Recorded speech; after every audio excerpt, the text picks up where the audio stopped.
Welcome back to question number 7. Again, May 2018, so you know where to find it on the CA website. It's the P1, it's the higher tier, and it's question number 7.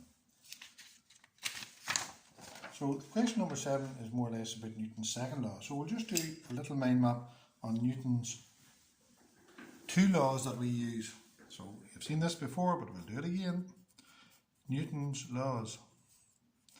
And Newton's laws are more or less split up into 3. Who was Isaac? The wonderful Isaac. Lived in the 17th century. Didn't like Bobby Hooke. And he had 3 laws. First one was for balanced. And again, you should learn this.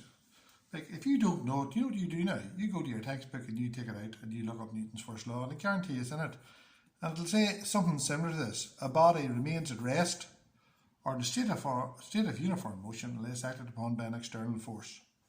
And you know something? I had to learn that. So you have to learn it. So balanced. And balanced will mean it's either stopped or it's at a constant speed. Those are the 2 permutations. And the only formula you can use for the constant speed, well, think yourself. Speed equals distance over time. And that's it. That's the first law. Now, you see, we'll go down here and we'll put in the third law. And we don't really have to do much about the third law, so we'll just put an X through it like that. There are 3 laws, right? But we don't really have to do much about the third one. At A level you have to do it. And hopefully you'll keep this on. Get a real job. Right, so the second one is unbalanced. Right, so this is the second law. And the fancy name for balanced is equilibrium. So this one is not equilibrium. And another way of describing that is that there's a resultant. There's a resultant of the forces here. So it's unbalanced. And for GCSE, you have to learn the resultant force is equal to mass by acceleration. Hang on just to check, I'm still on the page. Right, so that's newtons after dear old Isaac. Lovely man. Kilograms times meters per second squared. That's the resultant force. You might learn that as F equals ma. Nothing wrong with that. But then maybe you should write down resultant force, RF, equals m times a. And that's Newton's second law. So it's unbalanced. And then there's 2 types of acceleration. There's acceleration, so that's getting faster. And the other one is deceleration. And that there is getting slower.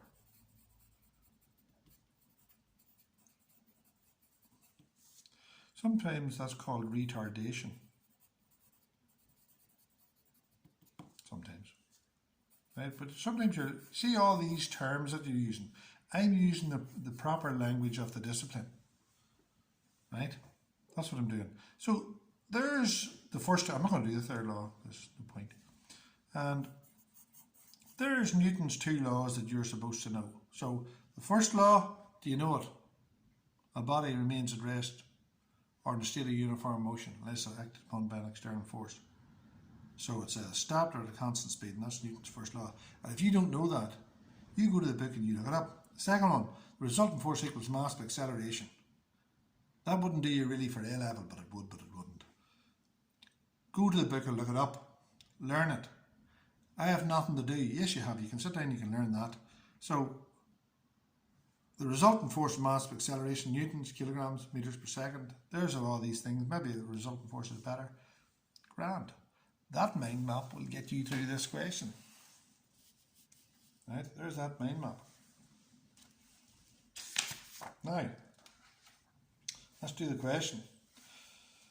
Forces acting on the car is shown below. So you can see that there's 2000 newtons pulling this way and there's 800 newtons pulling this way. So if that's the case, I can redraw that. I can draw that flash motor. There it is. And that's just the same as 1200 newtons pulling that way. Because 2000 take away 800 is 1200 newtons pulling that way. Right? So the car accelerates uniformly at 1.2 meters per second squared. Remember, meters per second squared, same as ms to the minus 2. They're identically the same thing. Calculate the mass of the car. So the resultant force is mass by acceleration. I'm looking for, how many marks am I looking for? 4. There's the first one. There's probably the first mark already done.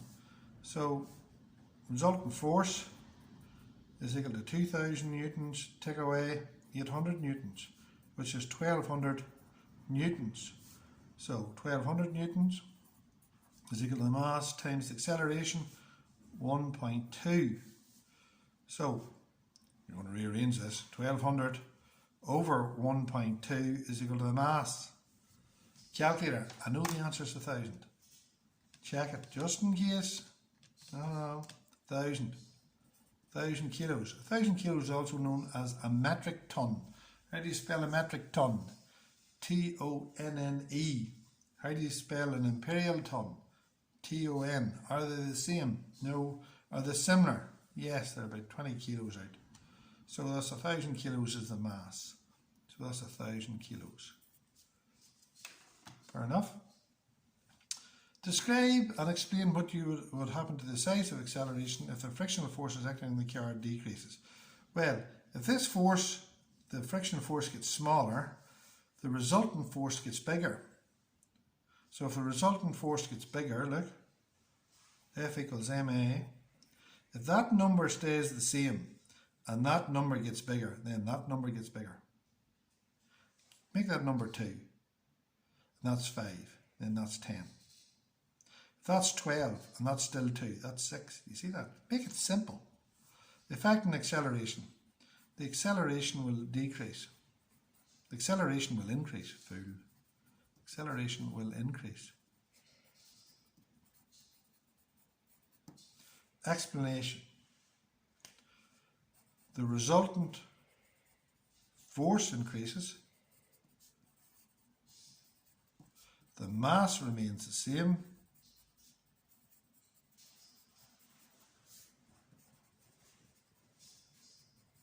So the acceleration will increase.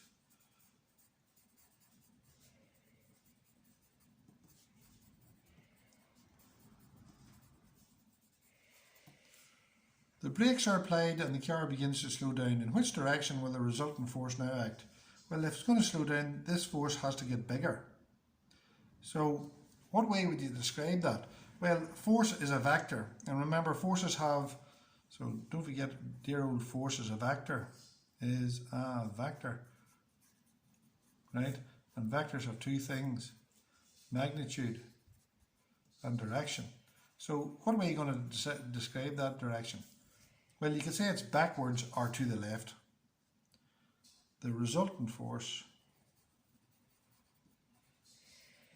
is to the left or backwards. And there's that question done.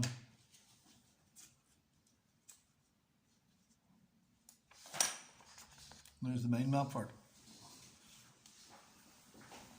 So it's up to you to take time now to learn that. You can print it off, you can change it into whatever format you like. You can make a long list out of it.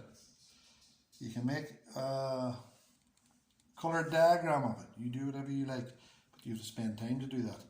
And then you have to practice to learn it. Time to learn, practice to study.